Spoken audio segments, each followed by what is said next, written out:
Halo Lux Trader, ketemu lagi dengan gua Yuda di Lux Trade Academy.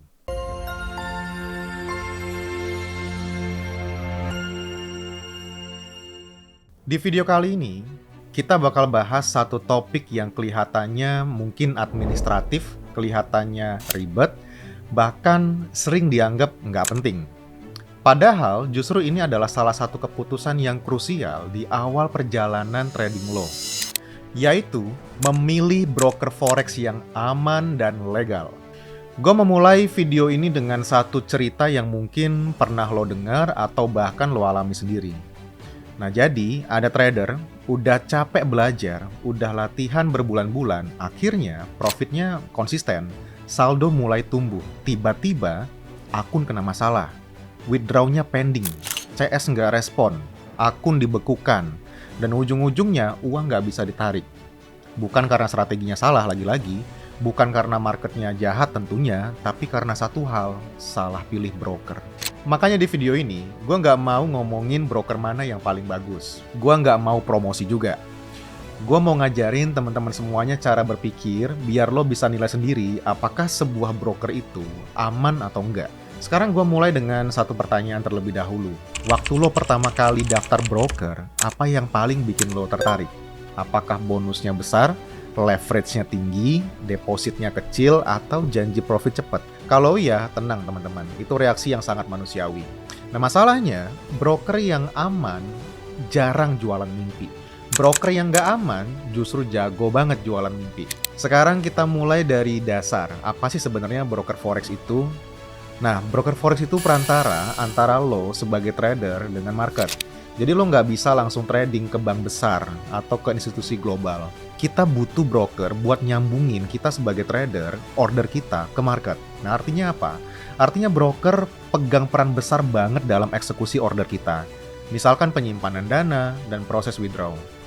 Nah kalau brokernya bermasalah, sehebat apapun strategi kita, hasilnya tetap bisa nol. Sekarang yang perlu kita bahas adalah poin penting yang pertama. Jadi, broker itu harus punya legalitas dan regulasi. Broker yang aman harus berada di bawah pengawasan regulator yang resmi, teman-teman.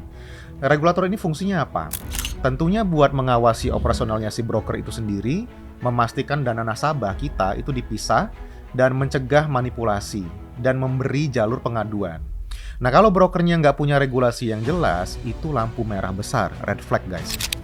Nah, sekarang gue mau tanya, kalau misalkan nih kita punya masalah, lo mau ngadunya ke siapa? Sewaktu brokernya nggak diawasi oleh siapa-siapa misalkan.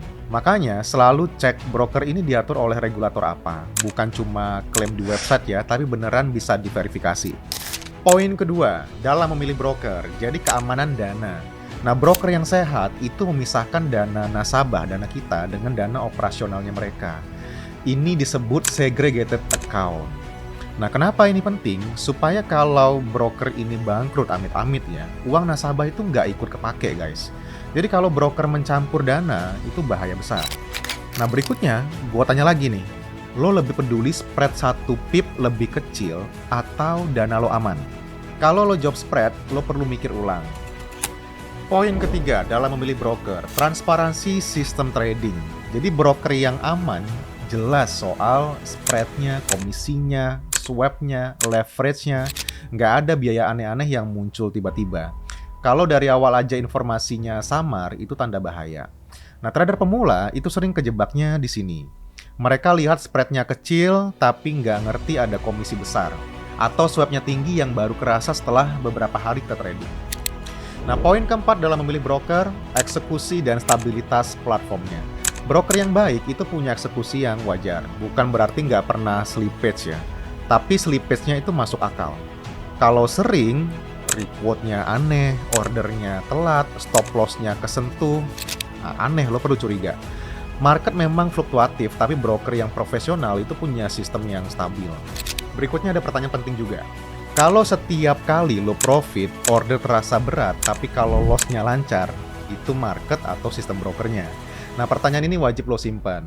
Poin kelima dalam memilih broker itu terkait dengan customer support. Ini sering diremehkan, tapi ketika ada masalah, CS adalah garis pertahanan pertama kita. Karena apa? Broker yang serius itu punya CS yang responsif, jelas jam operasionalnya, dan cara mereka komunikasi itu juga profesional. Nah, kalau dari awal CS-nya aja udah susah dihubungi, kebayang nanti pas ada masalah besar gimana. Nah, sekarang kita bahas kesalahan umum teman-teman trader pemula dalam memilih broker.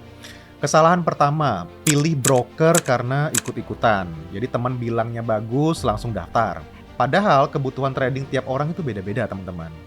Kesalahan kedua dalam memilih broker, terlalu tergiur bonus. Bonus besar sering datang dengan syarat ribet yang justru menyulitkan kita withdraw. Atau kesalahan yang ketiga, nggak baca aturan.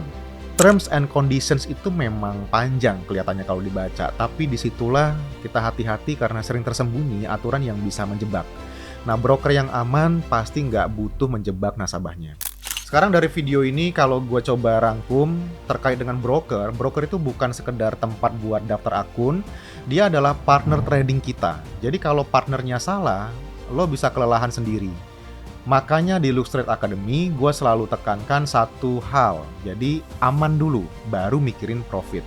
Karena trading itu maraton, bukan sprint. Oke, sebelum gue tutup video ini, gue mau lempar beberapa pertanyaan ke teman-teman semuanya. Selama ini ketika trading, apa sih alasan utama teman-teman memilih broker yang sekarang? Apakah karena bonus atau karena memang lo sudah cek keamanannya? Dan jujur aja, kalau hari ini lo harus daftar ulang, lo bakal pilih broker yang sama atau beda? Tulis jawaban lo di kolom komentar untuk kita bisa berbagi dengan teman-teman yang lainnya. Di video selanjutnya, kita bakal bahas lanjut terkait dengan kesalahan-kesalahan trader pemula yang sering bikin akun habis bahkan sebelum mereka benar-benar mulai trading. Unik kan? Kalau ada pertanyaan yang ingin lo konfirmasi lebih lanjut tentang konten ini dalam memilih broker atau konten lainnya terkait dengan forex, silakan tuliskan di kolom komentar untuk kita bahas pada sesi berikutnya. Gua Yuda, sampai jumpa di video-video berikutnya di Lux Trade Academy.